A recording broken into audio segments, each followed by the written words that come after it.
Well, our Ron Jaworski has revealed his annual quarterback rankings, and the list, as usual, has most talking. But take a look at the top 10. Peyton.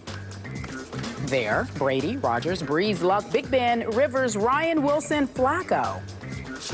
Let's discuss the list, shall we, Bayless? Do you have a problem with anybody in his ranking? Stephen A., I obviously have a huge problem with the number 5 in that list. I've told you before, and I'm not going to back off this theme on this show. I do not fathom the premature coronation of Andrew Luck. Maybe someday he will earn his way into the top 5, but I do not understand how a man I respect so much, Ron Jaworski, could already elevate him above a Ben Roethlisberger. I'm going to remind you again, RG3 outplayed Andrew Luck during Andrew Luck's rookie year, their rookie year. And in that year, Andrew Luck had the second most turnovers in the National Football League, just short of Mark Sanchez and the butt fumble. Last year in the playoffs, in 2 playoff games, Andrew Luck threw 7 interceptions in 2 playoff games. He was the reason they came back against Kansas City, because he was the reason that the hole got dug against Kansas City. And now allow me to use the case that Ron Jaworski makes for Roethlisberger against Ron Jaworski, citing from what he wrote here on ESPN.com. Even though Pittsburgh was 8-8 last year, after reviewing the tape, says Ron, I thought Big Ben had one of his best seasons in 2013. What he finds astonishing, to quote Ron Jaworski, is that now Ben Roethlisberger has started 156 games and won 67% of those starts. That is astonishing to me. And finally, where is money time in the NFL? It's in the red zone. Right. In the last 2 seasons, points out Ron Jaworski, Ben Roethlisberger has 27 touchdowns and 0 interceptions inside the 20-yard line. Think about that. 27-0 inside the 20 in the last 2 seasons. So he wasn't the reason Pittsburgh went 8-8 last year. But that should be the reason that, for now, Ben Roethlisberger would at least be 5 to Andrew Luck's 6. But that's just me. Well, I'm not going to say that I concretely disagree with you about Big Ben Roethlisberger, because he is tried and proven. He is somebody that's a Super Bowl champion 2 times over. I got a lot of respect for Big Ben Roethlisberger. He's been relatively inconsistent over the last couple of years. The Steelers getting off to the slow start last year didn't help. He did come on strong in the second half of the season, but there are times, and I think that we've got to accept this, Skip. There are times we find ourselves looking at Big Ben Roethlisberger and saying, where are you? You need to get it done.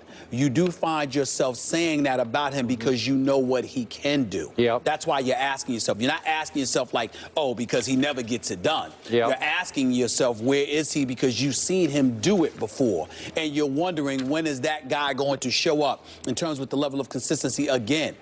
Andrew Luck has 2 consecutive 11-5 seasons in his first 2 years in the NFL. Over that same time period, Ben Roethlisberger has been 8-8. In those 2 years that Andrew Luck has been 11-5, both years the Indianapolis Colts have gone to the playoffs. In the last 2 years, same time period, Ben Roethlisberger hasn't been in the postseason. That's a reality. And so when you look at... Is that his fault?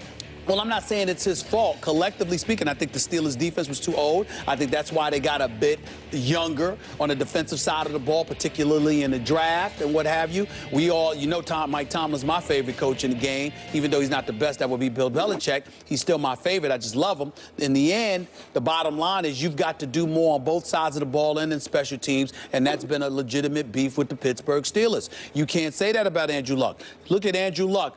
His percentage in terms of his completion percentage increased by 6%.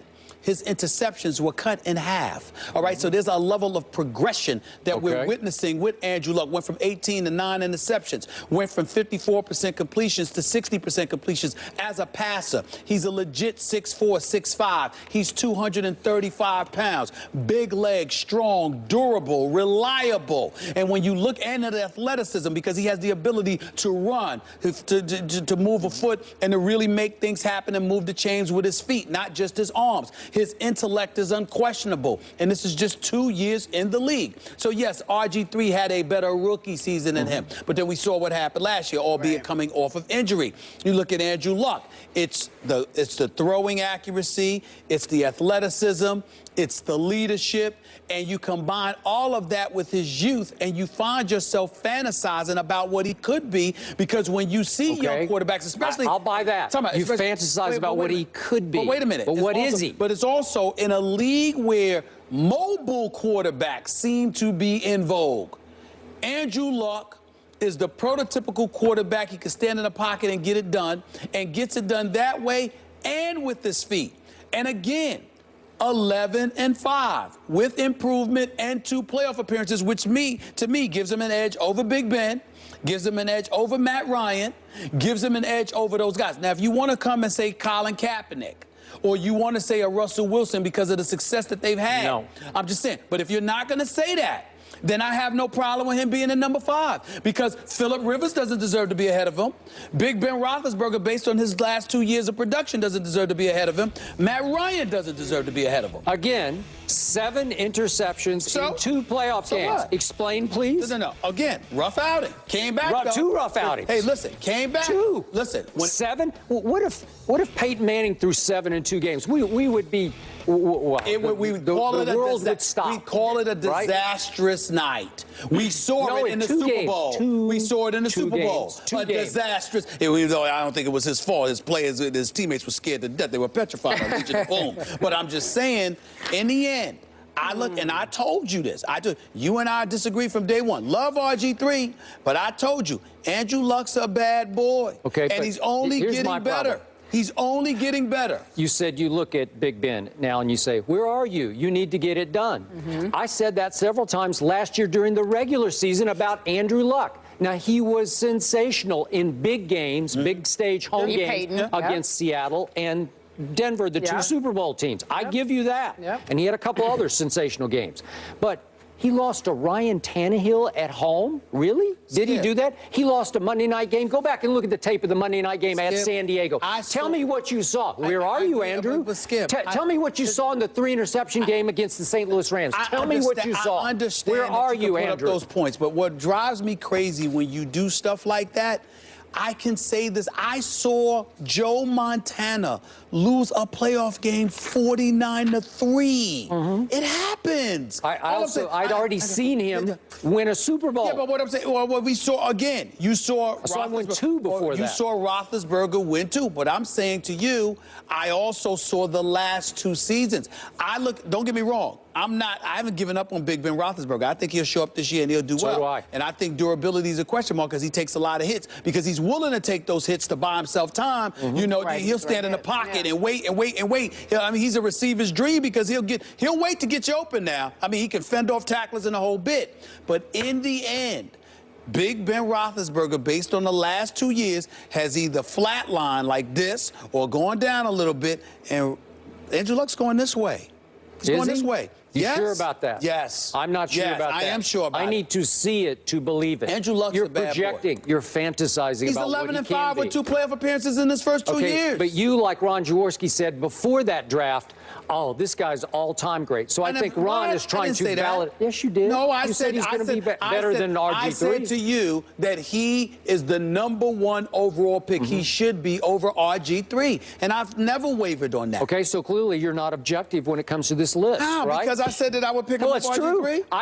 I was open. I acknowledge that I'm not objective about Johnny Football because I thought he should be the first pick. How am I not objective? I believe that he's better than those guys right now based on what he's doing and what they've done. I don't think his resume compares to Roethlisberger. Of course not. Roethlisberger's got him beat by about 13 years. But I do believe that right now he's playing better football than Ben Roethlisberger has played. If you at home want to see the entire list, head on to ESPN.com. It's Jaws' list there.